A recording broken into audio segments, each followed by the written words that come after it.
Halo,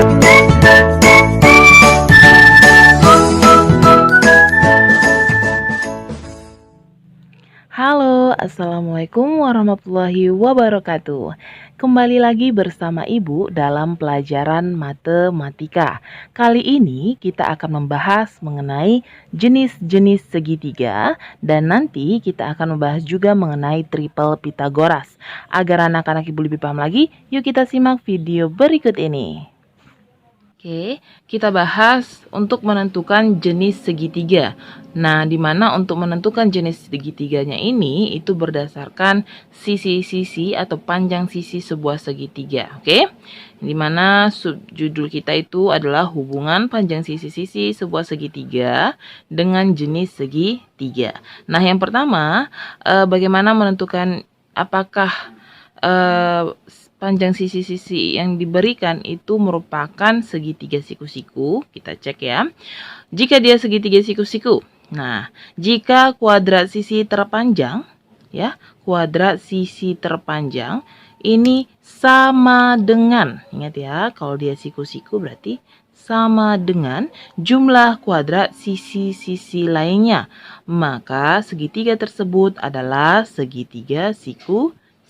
Nah, kalau kita tuliskan ini bisa menjadi, Ibu misalkan yang sisi terpanjangnya dengan C, maka C kuadrat ya, sisi terpanjang itu sama dengan jumlah kuadrat sisi-sisi yang lainnya. Berarti misalkan A kuadrat ditambah B kuadrat, oke?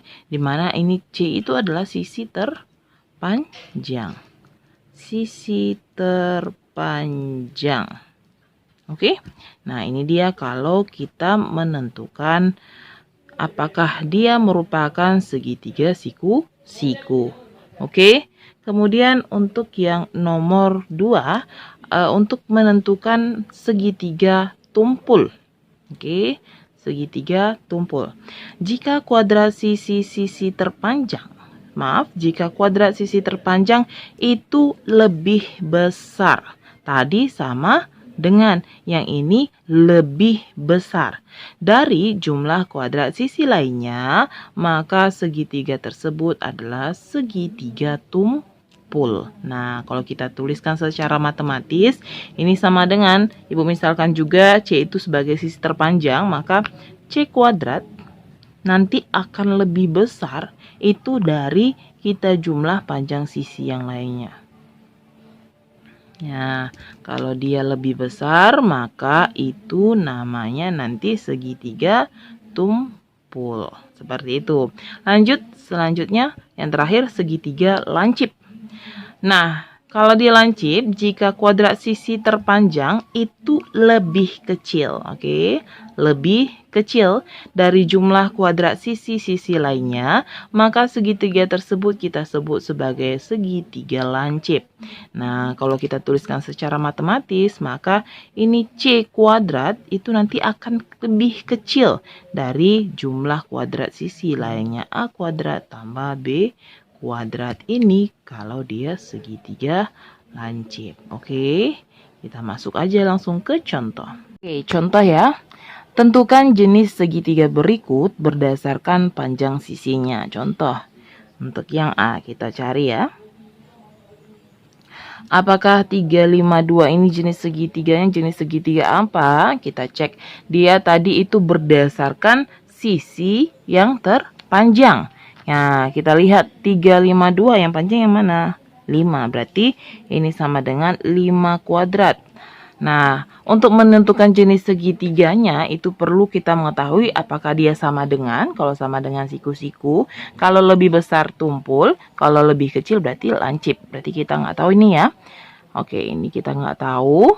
Kemudian jumlah kuadrat sisi lainnya, berarti temannya yang lain adalah si 3 kuadrat ditambah dengan 2 kuadrat. Apakah nanti tandanya 5 kuadrat adalah 25. 3 kuadrat 9 ditambah 2 kuadrat 4. Maka ini 25. 9 tambah 4 13. Apakah tandanya 25 dengan 13? Apakah 25 itu lebih besar, sama dengan, atau lebih kecil? Ya, tentu saja 25 itu lebih besar. Kalau dia lebih besar, maka ini merupakan segitiga.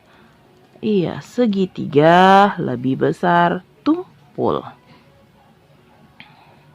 Bisa ya? Bisa dong. Lanjut yang B kita cek. Yang B 5, 8, 12. Yang mana yang paling panjang? 12. Maka 12 kuadrat tandanya apa kalau kita jumlahkan sisi yang lainnya? 5 kuadrat ditambah 8 kuadrat. Maka 12 kuadrat adalah 144. 5 kuadrat 25 ditambah 8 kuadrat 64. Maka tandanya gimana nih? 25 dengan 64 berapa? 89. Tandanya lebih besar atau lebih kecil? Tandanya lebih besar. Maka ini segitiga apa? Segitiga tumpul. Oke? Yang C kita cek yang C. Yang C 6, 6, semuanya sama panjang. Ya udah, terserah aja. 6 kuadrat sama dengan 6 kuadrat ditambah 6 kuadrat. Maka 6 kuadrat itu adalah 36. 6 kuadrat 36 ditambah 36. Maka ini 36. 36 tambah 36 72. Oke, 36 dengan 72. Apakah 36 lebih besar? Tidak. Sama dengan 72? Tidak. Apakah lebih kecil dari 72? Iya, lebih kecil. Kalau dia lebih kecil, maka dia segitiga lancip. Oke? Mudah ya? Oke, ini dia contohnya. Kalau dia sama dengan berarti siku-siku. Kalau dia tumpul, kalau lebih besar berarti tumpul, lebih kecil berarti segitiga lancip. Oke. Satu lagi, ada yang disebut dengan triple Pythagoras. Jadi untuk menentukan triple Pythagoras itu sama dengan menentukan jenis segitiga, yaitu segitiga siku-siku. Oke, yang namanya dalil Pythagoras itu berlaku untuk segitiga siku-siku. Nah, di mana triple Pythagoras itu merupakan 3 bilangan yang memenuhi dalil Pythagoras. Artinya dia merupakan segitiga siku-siku. Jadi cara mencarinya apakah itu merupakan triple Pythagoras, maka sama dengan siku-siku, yaitu sisi terpanjangnya nanti bakal sama dengan jumlah sisi yang lainnya. Jadi dari contoh kita ini, apakah ini tanda sama dengan? Tidak, maka ini bukan triple Pythagoras. Oke, bukan triple Pythagoras. Kemudian kalau dia segitiga ini juga bukan triple Pythagoras. Yang ini juga bukan triple Pythagoras, bukan triple Pythagoras. Jadi kalau nanti ketemu tanda sama dengan, otomatis dia segitiga siku-siku dan otomatis dia merupakan triple Pythagoras. Seperti itu ya. Oke? Baik, agar lebih paham, coba dikerjakan uji kompetensi berikut. Oke? Oke, ucapkan terima kasih. Wassalamualaikum warahmatullahi wabarakatuh.